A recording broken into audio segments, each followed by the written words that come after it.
Welcome to my viewers again. Today we will discuss about quotient of integers. Earlier we have discussed that product of two integers is an integer. 2 multiplied by 3 equal to 6, it is an integer. Product of an integer with 0 is 0. Product of a positive integer and a negative integer is negative integer. Product of two negative integers is positive. Right. We have also discussed that product of two whole numbers is called multiple of the numbers. 5 6 are 30. 30 is multiple of 5 and 6. Suppose you are asked if product of two numbers is 30 and one of the number is 6, what is the other number? Product of two numbers is 30. If one number is 6, what is the other number? You will find the other number is 30 divided by 6 equal to 5. Similarly, say for example, product of two numbers is equal to 56. If one number is 8, what is the other number? Other number is 56 divided by 8 equal to 7. So, product of two numbers, 2 multiplied by minus 3 equal to minus 6. Now, you will write one number equal to the product divided by other number, right? Or one number is equal to the product divided by the other number. So here we conclude that product of quotient of one negative integer and a positive integer is negative. Quotient of a negative integer and another negative integer is positive. That means quotient of two negative integers is positive. Quotient of negative integer and a positive integer is negative, right? That is minus divided by plus. Negative divided by positive is negative. Negative divided by negative is positive, right? And obviously positive divided by positive is positive. Positive integer divided by positive integer, answer is positive, right? Now you apply the same logic for another question. Say for example, 2 multiplied by 0 equal to 0. Now one integer equal to product divided by the other integer. If you apply the same logic as in the earlier cases, that means 2 equal to 0 by 0. If you apply the same logic again, 3 multiplied by 0 equal to 0, that means 3 equal to 0 by 0. 4 multiplied by 0 equal to 0, that means 4 equal to 0 by 0, and so on. So from here we find that 2 equal to 0 by 0, 3 equal to 0 by 0, 4 equal to 0 by 0. That means 0 by 0, 0 by 0, 0 by 0 all are equal to 2, 3, 4 different numbers. So we conclude that 2 equal to 3 equal to 4. Since all are 0 by 0, 2 equal to 0 by 0, 3 equal to 0 by 0, 4 equal to 0 by 0. So can we conclude that 2 equal to 3 equal to 4? This is next to impossible. 2 is not equal to 3, not equal to 4, right? So we cannot define a number so that we will conclude 2 equal to 3 equal to 4. It is next to impossible. That means this number 0 by 0 is not defined. We cannot define a number like this 0 by 0.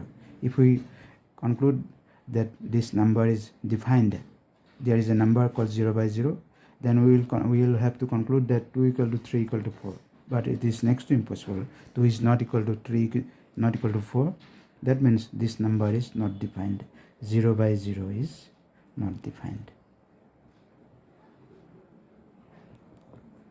right? Now let's talk about properties of integers. these properties we have earlier discussed in case of whole numbers. We find that the whole numbers are closed with respect to the operation of addition, but whole numbers are not closed with respect to the operation of subtraction. That means subtraction of any two whole numbers may not be a whole number, but product of any two whole numbers is a whole number. We already defined this. But quotient of two whole numbers may not be a whole number. For example, 4 divided by 8, it's a fraction. In simplest form, it is a fraction. It's not a whole number. Now we will define these properties. We'll analyze these properties in case of integers. Now you see, sum of any two integers. This is again an integer. 3 minus 2 equal to 1. Any integer. Minus 3 plus 3 equal to 0. Right? 6 minus 3 equal to 3. Minus 6 minus 3. That means minus 6 plus minus 3 equal to minus 9. So we find that sum of any two integers is again an integer. That means integers are closed with respect to the operation of addition. Now let's discuss this property with respect to the operation of subtraction. Say for example, 3 minus 2 equal to 1. 3 minus 2 equal to 1. Now, any number minus 3 minus minus 3. That means minus 3. Now what is minus of minus 3? This means additive inverse of minus 3. It is plus. This equal to 0. Similarly, 0 minus 3 equal to minus 3. Right? Or 0 minus minus 3 means additive inverse of minus 3 is plus 3. 0 plus 3 equal to 3. So we find that subtraction of any two integers is again an integer. That means integers are closed with respect to the operation of subtraction. Now let's discuss this property in case of multiplication. Multiplication of any two integers, minus 3 multiplied by 2, minus 6, minus 3 multiplied by minus 3 equal to 9. Similarly, 7 multiplied by minus 8 equal to minus 56. So we find that product of any two integers is again an integer. So integers are closed with respect to the operation of multiplication. Now let's discuss this property in case of division. Now we'll find whether quotient of any two integers is an integer. Say for example, 8 divided by minus 4. This is 8 divided by minus 4. This property we have already discussed, that if one integer is positive and one is negative, then quotient is always negative. Now 8 divided by 4 is 2. This number is minus 2. Therefore quotient of two integers is an integer. Now let's take on one more example. Minus 4 divided by 8. This means minus 4 divided by 8. Now this integer should be a negative integer, since one is negative, one is positive. So answer should be negative. Now whether this would be integer, in simplest form we find that this is minus half. This is not an integer. So quotient of two integers may not be an integer. Minus 6 divided by minus 3, we find that minus 6 divided by minus 3, this should be, answer is 2. But conversely, if we find minus 3 divided by minus 6, we find that minus 3 divided by minus 6, this equal to half. This is not an integer. Not an integer.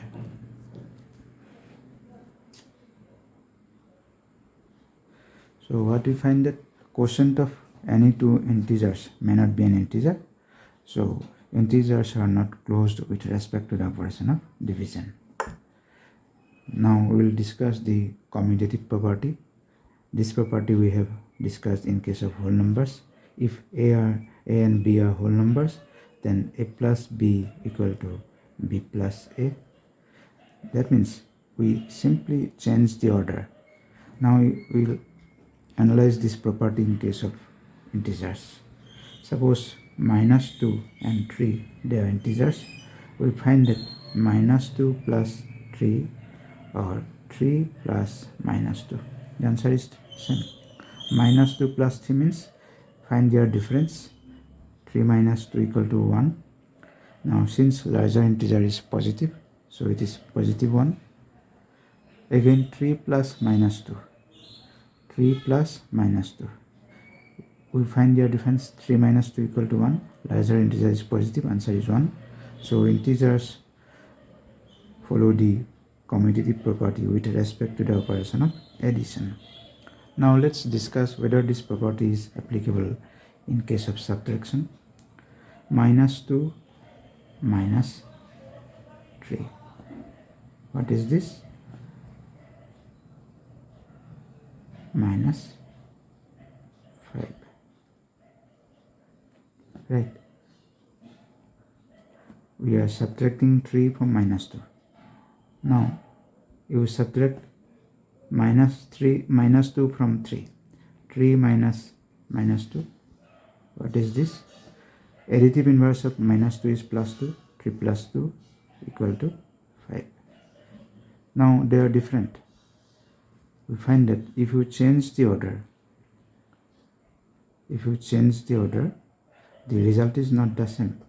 So integers do not follow the commutative property with respect to the operation of subtraction. Right. Thus we find that if a and b are integers, then a minus b not equal to b minus a.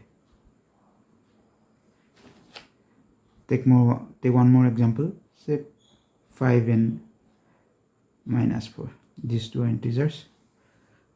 That means this. Imagine this is a and this is b. So first we will find a minus b. A minus b means 5 minus 4. Now minus of minus 4 means additive inverse of minus 4. What is additive inverse of minus 4? Plus 4. So result is 9. Now we find b minus a. B means minus 4 minus a. A means 5. This means minus 4 plus minus 5. So what is minus 4 plus minus 5? Means minus 9. You have 4 rupees due in one bank. In another bank you have 5 rupees due. So what is your total due? Minus 9. We have to add these numbers, and sign will be negative since you have dues. In both cases you have dues. So we find that integers do not follow the commutative property with respect to the operation of subtraction. Now let's discuss associative property. This property we have discussed in case of whole numbers. If a, b and c are whole numbers, then we find that a plus b plus c equal to a plus b plus c. Now let's discuss whether this property is applicable in case of integers.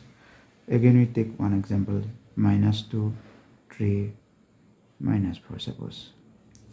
Now let us find a plus b plus c, minus 2 plus b plus c, b means 3, plus 4 minus 4, c means minus 4. So first we will find the sum of b and c, minus 2. Now what is this sum? 3 plus minus 4. One is positive and other is negative. Their sum will be their difference. Since larger integer is negative, so answer will be negative. So what is the difference between 4 and 3? 1. Larger integer is negative, so answer is negative. Now minus 2 plus minus 1. 2 dues. We have 2 dues. Minus 2 plus minus 2. Total due is minus 3. Now let's do it in another way. A plus b plus c. First we will find the sum of a plus b, then we'll add with c. So a plus b means minus 2 plus 3. First we'll find their sum, then plus c means minus 4. So what is minus 2 plus 3? Let us find their difference. 3 minus 2 equal to 1. Larger integer is positive, so it is positive, plus minus 4. Again you are adding two integers. One is positive, other is negative. So we find that their sum is their difference. 4 minus 1 equal to 3. Since the larger integer is negative, answer is negative. Thus we find that integers follow the associative property. Means you first associate b and c, you find your sum at first, then add with a, and result is minus 3. Next you find the sum of a plus b, then their result is added with c, again you get minus 3. So integers follow the properties of associative property.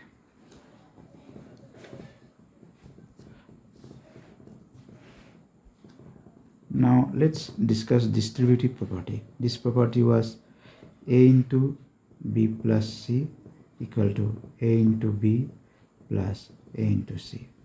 We already discussed in case of whole numbers. Now let's check with integers.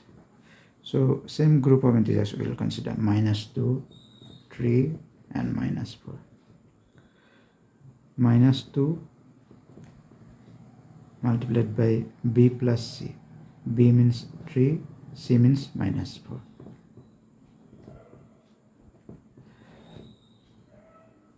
Now right side, a into b plus a into c. Minus 2 multiplied by b means 3, plus a into c. A means minus 2, c means minus 4. Now we will find the answer of both sides. Try to find the answer of both sides. Minus 2 into 3, product of a positive integer and a negative integer is negative. 3 to the 6, so it's minus 6, plus we already discussed that product of two negative integers is positive. 2 4 is 8, answer is positive. Now minus 6 plus 8, what is their difference? 8 minus 6 equal to 2. Since larger integer is positive, so answer is positive. Now try to find the left side. Minus 2. So first we will find their sum. 3 plus minus 4. Answer is minus 1. Since the larger integer is negative, so answer is negative. Now product of two negative integers. Minus 2 into minus 1. It is positive. Minus minus positive. So we find that integers follow the distributive property. Distributive property is applicable for integers also. Now let us talk about existence of additive identity. Existence of additive identity. Means we already discussed one thing, that in case of whole number, any whole number a plus 0 means the number itself. The same is applicable for integers also. Any integer plus 0 equal to the integer itself. 3 plus 0 equal to 3, like minus 5 plus 0 equal to minus 5. So 0 is called additive identity element in case of integers.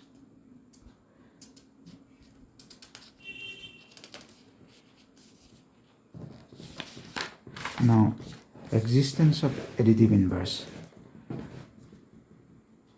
We represent the integers on the number line.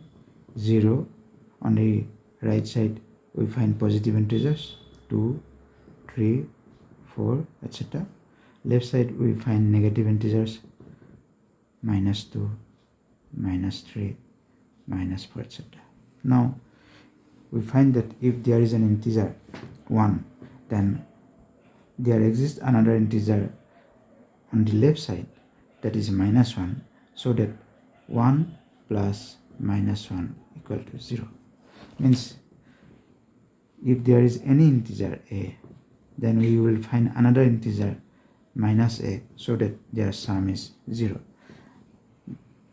Now we call that minus 1 is additive inverse of 1, or 1 is additive inverse of minus 1.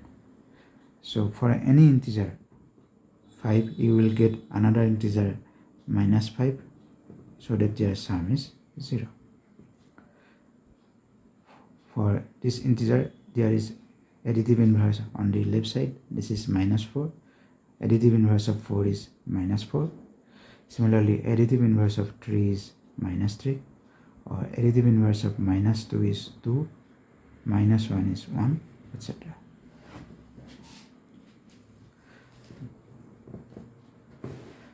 Next, we will discuss one thing.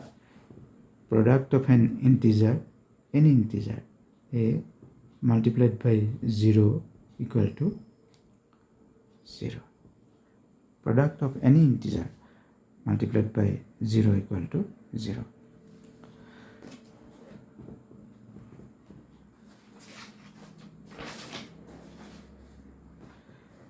Now this property, let's try to explain how it is possible. Say for example, 4 multiplied by minus 3. This is minus 12, right? Now 3 multiplied by minus 3 equal to minus 9. 2 multiplied by minus 3 equal to minus 6. This we have already discussed. Product of a positive integer and negative integer is negative. Product of a positive integer with negative integer is negative. 3 into minus 3 equal to minus 9. So 1 multiplied by minus 3 equal to minus 3. Now you see this number, this first column, it is decreasing from top to bottom. It is decreasing one by one. This number is same, and in this same, in next right column, extreme right column, you see it is increasing. We know that minus 9 is greater than minus 12. Minus 12 is on the left side of the number line, right? Minus 3 is greater than minus 6. So minus 12 plus 3 equal to minus 9, right? Again minus 9 plus 3 equal to minus 6. So from top to bottom we find that it is increasing by 3. If you add 3 with the first number, you will get second number. Again, if you add 3 with second number, you will get the third number. Again, you add 3 with the third number, then you got the fourth number. So let's see what will happen in next line. 0 multiplied by minus 3. So you add 3 with this number, minus 3 plus 3 equal to 0. Here 0, right? So we find that by observing the pattern here, we conclude that product of an integer with 0 is 0.